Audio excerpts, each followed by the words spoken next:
ये नक्सली लगातार घृणित काम को कर रहे हैं। ऐसे में उन पर एक नकेल कसने की जरूरत है कि उनके हौसले को कमजोर किया जा सके, उनके फन को कुचला जा सके और एक अखिल भारतीय इसके लिए कार्रवाई होनी चाहिए। रणनीति बननी चाहिए। खैर, कार्रवाई हो भी रही है। बढ़ते खबरों में आगे, रांची बीजेपी कार्यालय में केंद्रीय बजट पर परिचर्चा का आयोजन किया जा रहा है, जिसका उद्घाटन केंद्रीय मंत्री अर्जुन मुंडा ने किया। केंद्रीय बजट पर चर्चा में उसके प्रावधान पर रोशनी डाली जा रही है। कार्यक्रम में प्रदेश अध्यक्ष दीपक प्रकाश के अलावा अन्य पदाधिकारी भी शामिल हो रहे हैं। तो ये एक महत्वपूर्ण बैठक है जिसमें बजट पर, जो बजट पेश किया गया है वित्तीय वर्ष 2022-23 के लिए, उस पर यह चर्चा हो रही है और लोगों को यहां पर जानकारी दी जाएगी केंद्रीय मंत्री अर्जुन मुंडा के जरिए कि बजट की जो बारीकियां हैं उसको आप समझें और समझें कि किस तरीके से इस बजट को इस तरीके से तैयार किया गया कि आने वाले 25 सालों तक ये बजट देश के आर्थिक प्रगति में लगातार सहायक साबित होता रहेगा और आर्थिक प्रगति को बूस्ट करता रहेगा अगले 25 साल तक। और बीजेपी प्रदेश कार्यालय में हमारे सहयोगी राजेश इस वक्त हमारे साथ जुड़ रहे हैं सीधा, और उन्हीं से हम जानते हैं कि आखिर इस बजट पर जो परिचर्चा हो रही है उसमें शामिल होने के लिए किन लोगों को बुलाया गया है और किस तरीके से बजट की बारीकियों से उन्हें रूबरू कराया जाएगा और उसका मकसद क्या है, ये भी जानेंगे। राजेश हमारे साथ जुड़ गए। राजेश, इस बैठक में कौन कौन से लोग शामिल है? सब पार्टी के लोग शामिल है या फिर चैंबर के लोग भी, दुकानदार, व्यापारी प्रकोष्ठ जो है वो तमाम लोग भी जुड़े हुए हैं? देखिए, बजट जो पेश हुआ, यानी भारत सरकार का जो बजट पेश हुआ है संसद में, और उस पर एक परिचर्चा आयोजित की गई। देखिए, पार्टी का जो काम है वह यह है कि बजट की जो खूबियां हैं वो लोगों तक पहुंचाए और उनके माध्यम हो सकते हैं उनके पार्टी के नेता, कार्यकर्ता। और इस कड़ी में एक परिचर्चा का आयोजन किया गया जिसमें बुद्धिजीवियों को बुलाया गया। अभी बुद्धिजीवियों में कई लोग थे, डॉक्टर थे, चार्टर अकाउंटेंट थे, वकील थे, और भी अलग अलग सेक्टर के जो लोग हैं वो लोग थे, जिन्हें बताया गया कि केंद्रीय बजट में क्या अच्छे प्रावधान है और अगले 25 वर्ष के लिए इसमें क्या रखे गए हैं, क्या सोच है, क्या रोड मैप है। तो हम जानेंगे। डॉक्टर देवव्रती हैं, आपने बजट सुना जी? क्या अच्छा लगा आपको? अर्जुन मुंडा जी ने बताया तो क्या एलेबोरेट किया जो आपको लगे कि ये बजट अच्छा है? सबसे इम्पोर्टेंट है कि ये हमको पता है कि ये कोविड के समय को हम लोगों ने गुजारा है, पैंडेमिक का जो एरा है इसको हम लोग गुजारा है बोल सकते हैं। तो इस समय सबसे इम्पोर्टेंट है कि बच्चे जो स्कूल नहीं जा पाए, कहीं ना कहीं उन लोग का एजुकेशन लॉस हुआ है।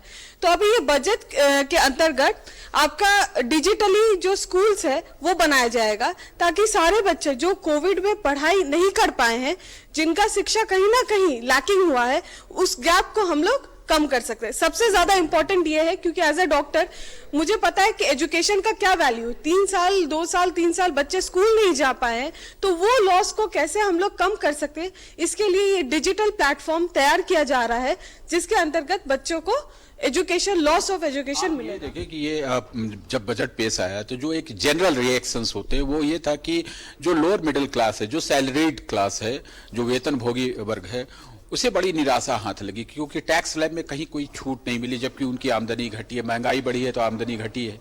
तो इस लिहाज से देखें तो उनके निराकरण के लिए क्या चीज़ है? ठीक है, हम 25 साल आगे की सोचते हैं, लेकिन तत्काल जो मुझे राहत मिलनी चाहिए उस दिशा में तो ये बजट, उस कसौटी पर बजट तो उतना आकर्षक नहीं दिखता है। जी हाँ, ये चीज तो है क्योंकि मैं एक मिडिल क्लास हूँ, मुझे समझ में आता है कि 30% टैक्स हम लोग भरते हैं, ऊपर से जीएसटी भी लगता है। लेकिन अभी जो कोविड का समय गया है, वैक्सीन तैयार हुआ है, वैक्सीन पे शोध हुई है, इतने करोड़ डोजेस बने हैं, तो इसमें भी बहुत सारा खर्चा देश को पड़ा है। आर्थिक रूप से हमारा देश बहुत इसमें भी एक्सपेंडिचर हो चुका है। तो कहीं ना कहीं मैं मानती हूँ कि जो स्लैब उसको ही अगर मेंटेन किया गया है तो वो भी कुछ बुरा नहीं है। हम लोग इसको अभी लग रहा है कि जो किया है अच्छा नहीं बोल सकते, अगर थोड़ा सा रिबेट कि नहीं अच्छा नहीं बोल सकते। मुझे है कि ठीक है, जिसको पहले था वही है, क्योंकि देश को इतना एक्सपेंडिचर हो चुका है, इतना आर्थिक दबाव ऑलरेडी है, पहले से ही है, तब भी वो स्लैब अगर वो मेंटेन कर पाया है तो ठीक है, इसको हम लोग सैटिस्फैक्टरी बोल सकते हैं। आप तो बीजेपी की नेत्री हैं, आपको तो बजट अच्छा ही लगा होगा, चाहे बजट जैसा भी हो, लेकिन मुंडा जी ने जो समझाया इतने देर तक, वो आपको कैसा लगा? आप समझ गई? जी बिल्कुल। और जो आदरणीय अर्जुन मुंडा जी ने एक बजट को आंकड़ों से कम और उसको कॉन्सेप्ट से ज्यादा समझाया, ये सबसे अच्छी लगी। और जो बाकी तो आप भी जानते हैं, सभी जानते हैं कि वो आंकड़ों में कैसे परिणत हुआ है। और ये जैसा उन्होंने बताया कि लॉन्ग टर्म प्लानिंग है इसमें। आप जैसे उन्होंने कहा कि अगर हम कोई ट्रेन यहाँ से वहां तक जाती है तो ये हम पैसेंजर्स के दृष्टिकोण से देखें तो हमें लगता है कि वाह वाह ये तो हमारे लिए बहुत अच्छा हुआ।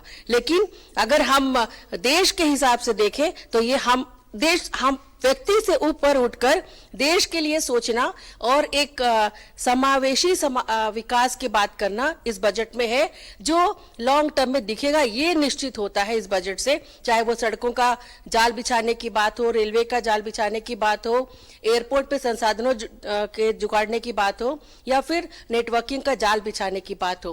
क्या इसमें रोजगार की संभावना नहीं बढ़ती? ये तो मुद्दा तुरंत सुलझने वाला है। तो ये देखिए पंकज, बजट संबोधन जो था अर्जुन मुंडा जी का, उसे कई लोगों ने सुना है और सबकी अपनी अपनी राय हो सकती है। इन लोगों की राय ये है। अच्छा ये बताइए कि आपको और चूंकि कुछ रिबेट चाहिए थे जो नहीं मिले, वो आप क्या चाहती है कि बजट ताकि आगे शायद ऐसा हो कि उसमें कंसीडर किया जा सके, क्या होना चाहिए? अभी जब ये चर्चा हो रही तो अभी पास होना बाकी है जी। जब ये चर्चा हो रही थी तो मतलब जो हमारे इंटेलेक्चुअल आप बोल सकते हैं, जो रिसोर्स पर्सन जो हमारे साथ सम्मिलित थे, उन्होंने एक सुझाव दिया कि ये जो टैक्स है ये इनकम पे नहीं एक्सपेंडिचर पर किया जाए। इसका मतलब है, तात्पर्य ये है कि आप तो जो सैलरीड है, जो अपना टीडीएस भर रहे हैं, आप उसको टैक्स लगा रहे हैं, लेकिन जो एक्सपेंडिचर कर रहे हैं, जिन लोग का सैलरी नहीं दिख रहा है, जो अपना सैलरी कहीं ना कहीं से छुपा रहे हैं, उन लोग पे टैक्स आपका कहीं ना कहीं छूट रहा है।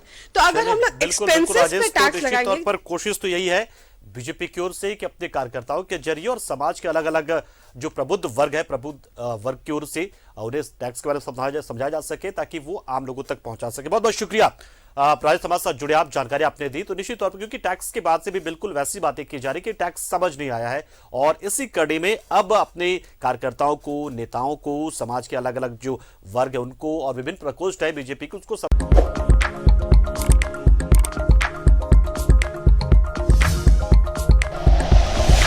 Like and share videos, subscribe करें हमारा चैनल और प्रेस करें बेल आइकॉन। News 11 भारत, सच है तो दिखेगा।